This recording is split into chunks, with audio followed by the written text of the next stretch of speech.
사랑하는 토부 여러분 반갑습니다. 수요일입니다.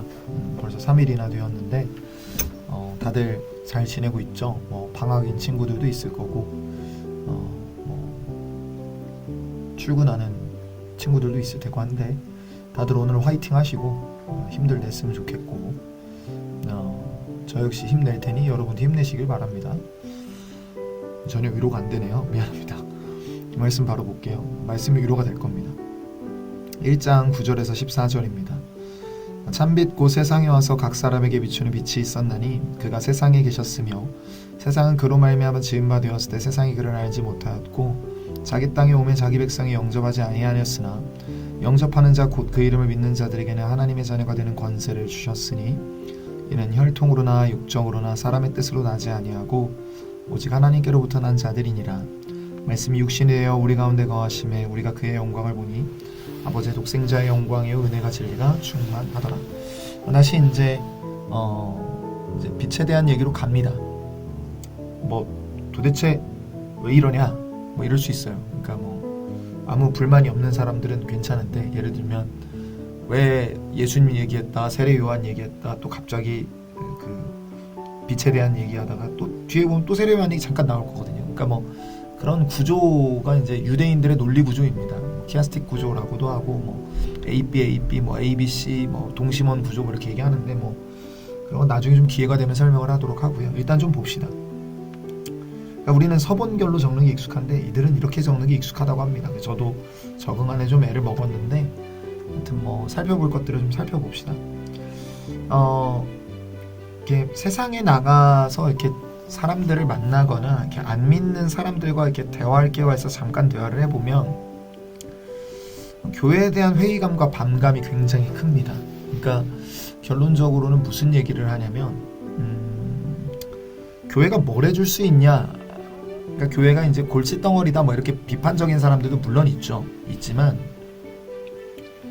그런 사람들의 의견을 좀 제하하더라도 결론적으로 교회가 뭘 줄 수 있냐라는 질문을 던지는 사람들이 꽤 됩니다. 그러니까 그때 저도 예전에 저를 생각해보면 구원이라고 답하는 게 조금 그들에게 무의미하다는 생각이 들었던 때가 있었던 것 같습니다. 그러니까 교회가 여러분들에게 줄 수 있는 건 구원입니다 라고 하는 게 어떤 느낌이었냐면 나는 전혀 안 아픈데 약을 먹어야 됩니다 라고 얘기하는 거이거나 아니면 나는 전혀 다친 곳이 없는데 마치 보험이나 이게 밴드 이렇게 상처 난데 이렇게 받치는 밴드 주듯 느끼는 사람들이 많았던 것 같아요. 그러니까 저도 어떻게 설명하는 것이 좀 더 이렇게 좋아 보였냐면 그래도 이게 사람들과 함께 할 수 있는 어떤 공간, 그래도 모이는 사람들이 괜찮다. 그래도 이렇게 마음에 평안이 있다. 이런 얘기들을 주로 하려고 했던 것 같아요. 그런데 정확하게 얘기하면 크게 의미 없는 말들이죠. 왜냐하면 사람의 모임이 필요하다면 훨씬 더 편안하게 특히 가입과 탈퇴가 편안한 모임이 많을 겁니다. 여러분 제가 얼마 전에 글을 봤는데 한 서울대생인데 진짜 서울대생인지 잘 모르겠어요. 교회 진입장벽 이랬는데 일단 매주 나와야 되고 그들만의 독특한 문화에 적응해야 하며 일단 11조를 내야 하는데 소득의 10분의 1을 내야 하는데 이런 얘기들 있더라고요. 그러니까 그 어떤 것 여러분 교회 활동을 만약에 문화 활동 정도로 생각하면 이거 굉장히 고급 문화 활동일 겁니다. 달에 한 번씩 소득의 10분의 1을 내거나 또 필요할 때 여러 헌금을 내거나 하면서 모일 만큼의 모이고 또 그만큼의 시간을 투자할 만한 가치가 있냐라고 물어보면 글쎄요. 그게 재미나 어떤 다른 의미로는 설명할 길이 없을 겁니다. 그리고 그렇게 설명하는 게 사실은 온당치 않음을 오늘 말씀이 보여주죠. 하나님의 자녀가 되었다라는 권세를 우리는 그러니까 하나님의 자녀가 되었다라는 사실이 주는 기쁨과 그것이 가지고 있는 어떤 절대성을 우리조차도 많이 잃어버린 것은 아닌가 싶습니다. 11절입니다. 그가 10절부터 보시죠. 그가 세상에 계셨으면 세상은 그로 말미암아 지은 바 되었을 때 세상이 그를 알지 못하였고 라고 말합니다. 마찬가지일 텐데요. 세상이 그로 말미암아 지은 바 되었을 때 세상이 그를 알지 못했다라는 말은 사실 혼란 속에 있다라는 말과 별반 다르지 않습니다. 예를 들면 사사기 후반부하고 비슷한 거죠. 그때 이스라엘의 왕이 없으므로 각기 자기 소견에 옳은 대로 행하였더라 라고 말하는 것과 별반 다르지 않은 일이 반복되고 있는 겁니다. 그러니까 자기들 마음대로 자기 인생의 의미를 결정하며 살아내는 혼란 속에 있죠.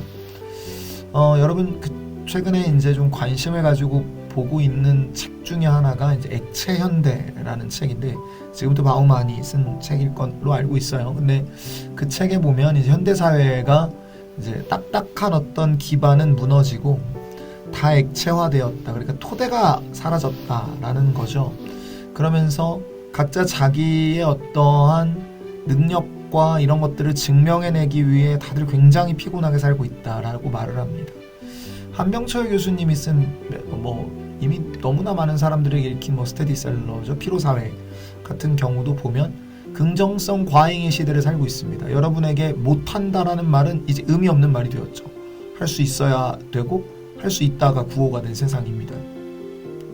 그러다 보니까 피곤하죠. 혼란스럽습니다. 그게 뭐냐면 창조주가 지으신 질서를 떠났기 때문입니다. 여러분, 우리가 지음받았다라는 말은요, 우리가 평안을 누릴 어떤 질서가 분명히 있다라는 말과 별반 다르지 않습니다. 인간은 모든 것들이 그런데 질서 속에 있을 때 평안함을 누리고 기쁠 수 있습니다. 근데 그걸 떠나서 기쁨을 찾겠다라는 건 굉장히 공허한 말이죠. 그래서 교회가 제공해야 되는 건 뭐냐면 참된 의미와 질서로의 회귀를 가능하게 하신 길이요 진리요 생명이 있다 라는 말일 겁니다. 실제로 조던 피터슨이라고 하는 교수, 철학자는 한 유튜브 영상을 통해 교회를 향해 이렇게 외칩니다. 교회가 청년들을 돕기 원한다면 간판을 세우고 명함 같은 용지들에 우리가 당신들을 돕기 원하는데 이런 것들을 통해 당신을 도울 수 있다. 즉 자녀됨의 권세로 여러분을 도울 수 있다라고 정확하게 써서 알려주어라 라고 말을 합니다. 사랑하는 여러분, 만약에 이 예수님의 어떠한 그 자녀가 되는 권세, 그러니까 우리를 구원하시는 이가 빠진다면 우리가 드리는 예배는 고급 문화 활동이 될 것이고 우리가 함께하고 있는 교회당도 화려한 그냥 건물에 지나지 않게 됩니다.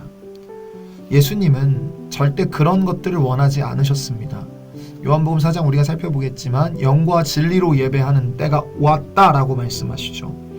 그러니까 바르게 예배하는 예배자들을 세우기 위해 오신 예수 그리스도 앞에서 우리가 그분의 권세를 인정하는 바른 길은 무엇입니까?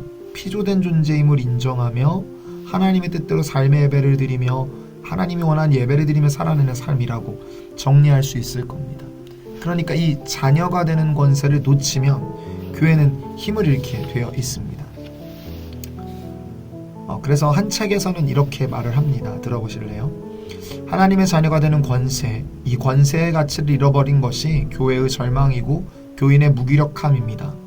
말씀이 육신이 되어 우리 가운데 거하신 성육신의 신학적 재해석이 교회를 살리고 교회를 살리는 것이 아니라 자녀가 되는 권세의 가치를 회복함이 교회를 살릴 것입니다. 다시 한 번 더요. 자녀가 되는 권세의 가치를 회복함이 교회를 살릴 것입니다. 희생도, 용서도, 대화도, 인내도 가능한 것은 하나님의 자녀됨이 우리에게 주어진 그 나라, 그 생명 때문입니다. 우리는 하나님의 자녀됨에 다시 최고의 가치를 부여해야 합니다. 그러니까 이 일을 위해 오신, 그러니까 형식적이지 않고 살아있게 하시기 위해 오신 예수님을 우린 오늘 다시 만날 필요가 있을 것 같습니다. 그때 우리 영혼들이 살아나게 될 거고 우리가 드리고자 하는 삶의 예배를 드리는 우리가 될 수 있을 줄로 믿습니다. 그렇게 살아내는 저와 여러분이 되기를 소망합니다. 수련회를 위해서 기도할 때 이렇게 기도했으면 좋겠습니다. 하나님, 참석을 희망하는 자들의 상황과 환경을 지켜주시고 특별히 조정되어야 될 일정들이 있다면 조정되게 하여 주옵소서라고 기도해 주시고, 아직 마음의 갈피를 잡지 못한 자들이 있다면 주님이 설득하여 주시고 기대를 더하게 하셔서 함께하게 하여 주옵소서라고 기도해 주시면 좋겠습니다. 그리고 오늘도 우리가 기도문을 하나 좀 듣고 낭독하고 마무리를 하면 좋겠습니다. 창조주 구속자이신 하나님, 모든 존재의 창조자이시며 만복의 근원이신 주님, 나로 하여금 주님을 알게 하시고 내게 이성과 양심을 주시며 나를 인도하셔서 주님을 열망하게 하시니 내가 주님을 찬양합니다. 복음으로 주님을 친히 계시하심과 언제나 긍휼이 가득하신 주님의 마음과 내게 평안을 주시려는 주님의 생각과 주님의 인내와 주님의 온유하심과 주님의 크신 자비하심을 인하여 내가 주님을 찬양합니다. 주께서는 나의 마음을 감동하셔서 죄 있는 자가 어떻게 용서받을 수 있는지, 부정한 자가 어떻게 거룩할 수 있는지, 가난한 자가 어떻게 부요할 수 있는지 알게 하셨습니다.